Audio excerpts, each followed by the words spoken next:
Takže zdravím vás všechny, vítejte u nového videa, no a dneska se budeme podívat na zápas Litvínov Třinec. Určitě to dneska bude zajímavý utkání, máme tady hodně kartiček a jdeme počkat na hráče. Jako první z hráčů šel Matěj Maštadický, po něm Josef Jícha, který se podepisoval mě na kartičky, a potom bratři Kašové, potom Nikolas Hlava a hnedka po Nikolasu Hlavovi Jarda Brož a Vojta Husinecký, kteří si se mnou podali ruku.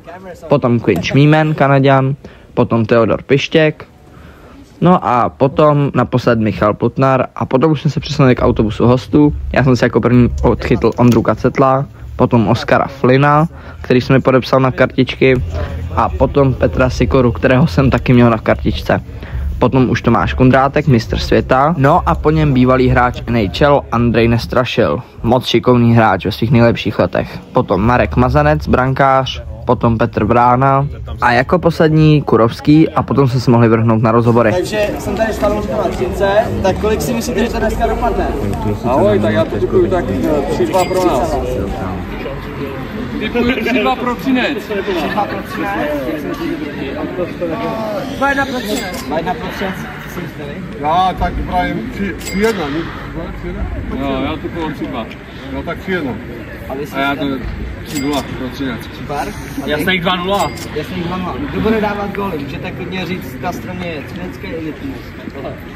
Ne, tak Třinečáky známe přece jenom trochu líp, takže určitě, že jo, typuju Daňo, Flin a dáme Ondru Kovaštíka. A v Litvínově? A z Litvínov Kašovi, ne? Kašovi. Jo, tak ten první typoval já, Ondřej, a ty třinecký bych typoval Daňa a Kurovské. Tak jo, super. Co myslíte vy? Táňo. Táňo? Hat-trick. Dobře. Píšej bach auto. Tak ten Kášo, no, jak jde. Kluci, auto. Auto. To se vytří, ne? Bude třeba dávat góly u vás. U nás v Třinci, já si myslím, že Daňo a... Bach auto. Tak to si myslíš ty? Já, hele, za mě jako jasný Daňo, podle mě. I ten Flynn, a jak se dopadne na 3 góly, tak za mě i Kovařčík. A v Litvínově? Za mě Ondřej Kašel. Super, tak já vám děkuji. Taky. Děkuji vám, ať se vám daří. Po rozhovoru jsme se vrhli do hospody a napodobili jsme tuto legendární hlášku. Takže na zdraví, na litvínovskou výhru. Flashback. Samozřejmě na zdraví, na litvínovskou výhru. End of flashback. No a potom už jsme se vrhli na stadion, mohli nastoupit sudí, potom i hráči Litvínova samozřejmě, a kdo jiný než hráči Třince. Tak já si myslím, že to bude 3-3 a po prodloužení vyhrajeme 4-3, góly bude dávat Ondra Kaše, David Kalše a Kevin Číčka. Tak uvidíme. No, můj tip jste slyšeli, první rolba přijela led a potom už představení našich hráčů. Mimochodem, tribuna byla dneska celkem prázdná, bylo totiž jenom 3200 diváků. Potom už nástup na zápas litvínovský za doprovodu litvínovské hymny, potom Třinec, no a potom bylo vozeno čestné boly legendou Jeřábkem.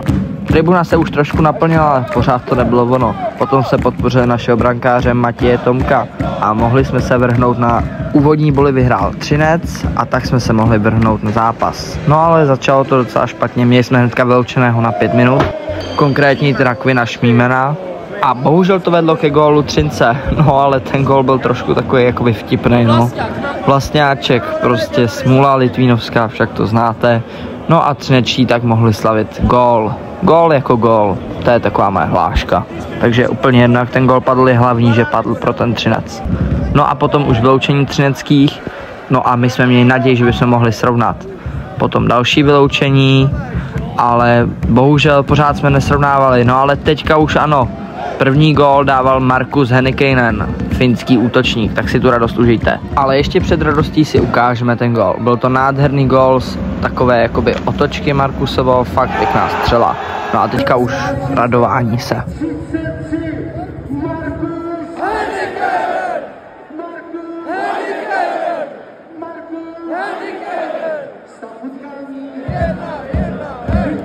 Potom jsme měli oslabení a to jsme ubránili, no a 25 vteřin před koncem jsme stihli zvýšit na 2-1. Byl to konkrétně Ondra Jurčík. Jurimu jsme za skvělý gol poděkovali, no a tohle byl konec první třetiny.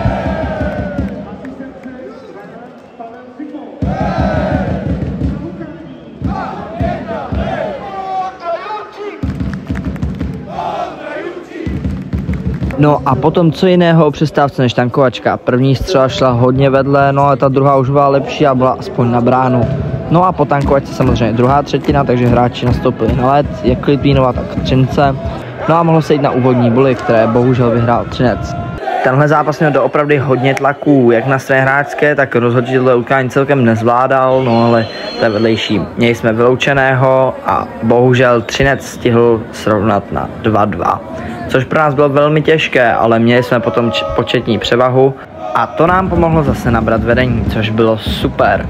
Gól dával Ondra Kaše a tak jsme mu museli pořádně poděkovat. Tu radost si užijte.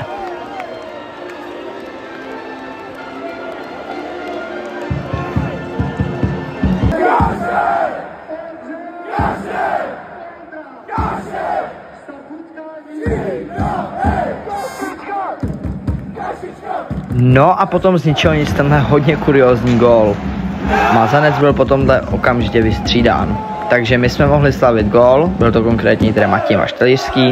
No a jak jsem říkal, Mazanec byl vystřídán za Ondru Kacetla, se kterým jsem se viděl před zápasem. Kacetl zajížděl do brány, no a my jsme mohli slavit vedení 4-2. No ale ještě nám zbývalo poděkovat střelci Matěji Maštalířskému, taky že to začalo. No a potom to můj oblíbený chorál, který už jsem dlouho neslyšel na Litvínově.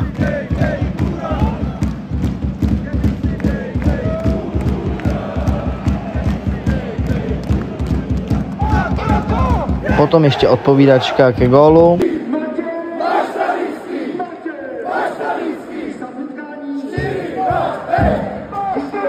Potom jsme měli jednoho vyloučeného, tam to ale nekončilo a měli jsme druhého vyloučeného, hráli jsme tedy oslabení 5-3. No a potom tato šance Markuse Hennikejnena, nádherný gól na bližší a my jsme slavili.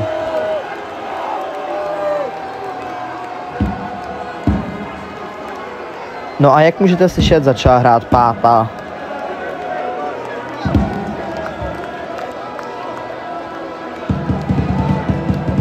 Gól střílel opět šikovný finský forward Markus Hennikejnen. Doopravdy velký respekt tomuto gólu, doopravdy se mi tenhle gól hodně líbil, prostě na bližší a fakt to bylo top.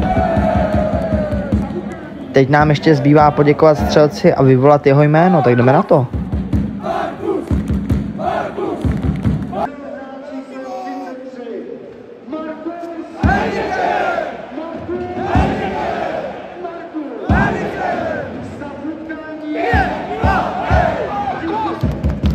Potom už se toho moc nestalo a mohli nastoupit hráči na třetí třetinu, samozřejmě po přestávce.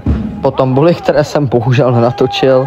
Potom jsme šli sedět my, Vojtěch Husinecký konkrétně, potom zase Třinec. Tato třetina byla hodně vyhrocená, bylo hodně trestů. Další vyloučení Třince, další vyloučení Třince. Potom dokonce i 5-3 samozřejmě, takže z tohohle jsme prostě museli dávat gól, což se nám bohužel nepovedlo, ale my jsme se mohli radovat a tak halou zněl Vysoký Jalovec.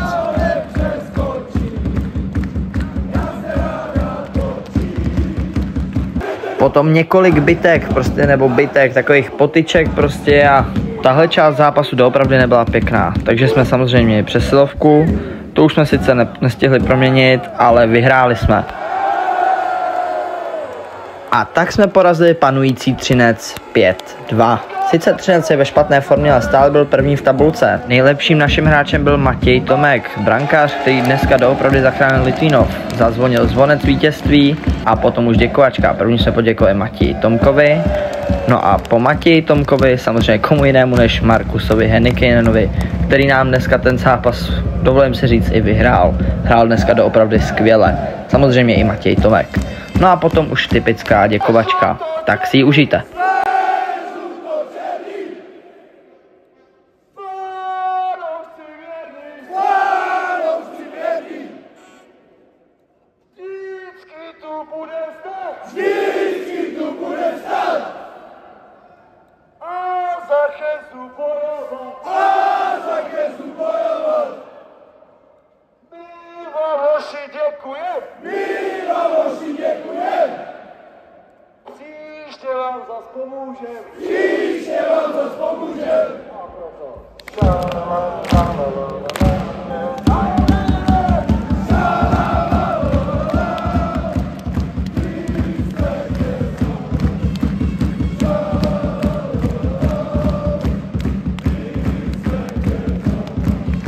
Mimochodem, do videa bych chtěl pozdravit Jirku Grafika. Čau.